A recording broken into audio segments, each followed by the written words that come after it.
Hello YouTube, I am Toby. Today I'm going to show you an easy way of squeezing some extra life out of an old graphics card. The card in question is the Nvidia Geforce 9600 GT, and this card is from 2008, so it's almost 10 years old.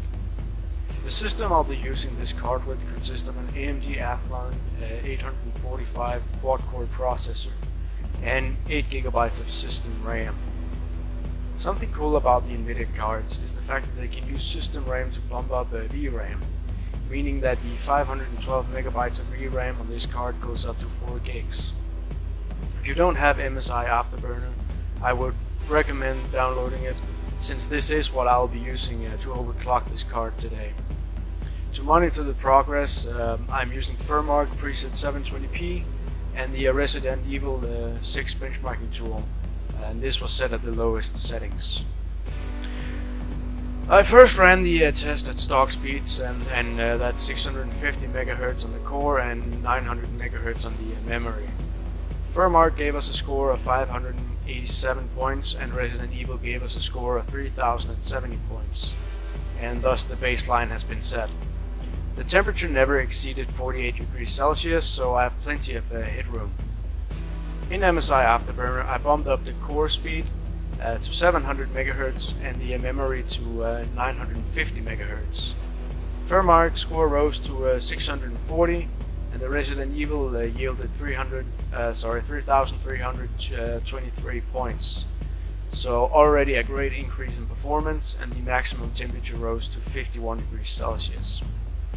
Back to Afterburner. I didn't change the memory clock, but I set the core clock to 720 MHz. And Firmark yielded a score of 660 points, and I got 3,405 points in the Resident Evil benchmark. Temperature was 52 degrees Celsius. This time I changed the core clock to 750 MHz and the memory clock to 970 MHz. The Firmark test ran well and yielded 694 points. The Resident Evil 1, however, started experiencing some issues. Despite ending with a score of 3603, the benchmark was unstable, and this instability pretty much tells me that I have exceeded the limit of this card.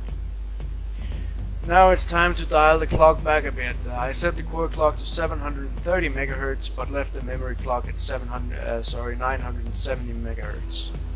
Firmark yielded 658 points, and Resident Evil ran smooth and stable this time, giving a score of 3,423 points, and the temperature never exceeded 52 degrees Celsius.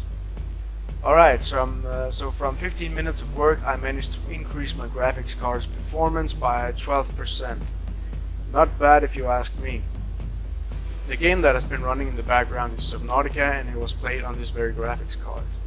I hope you enjoyed this video. Thank you very much for watching.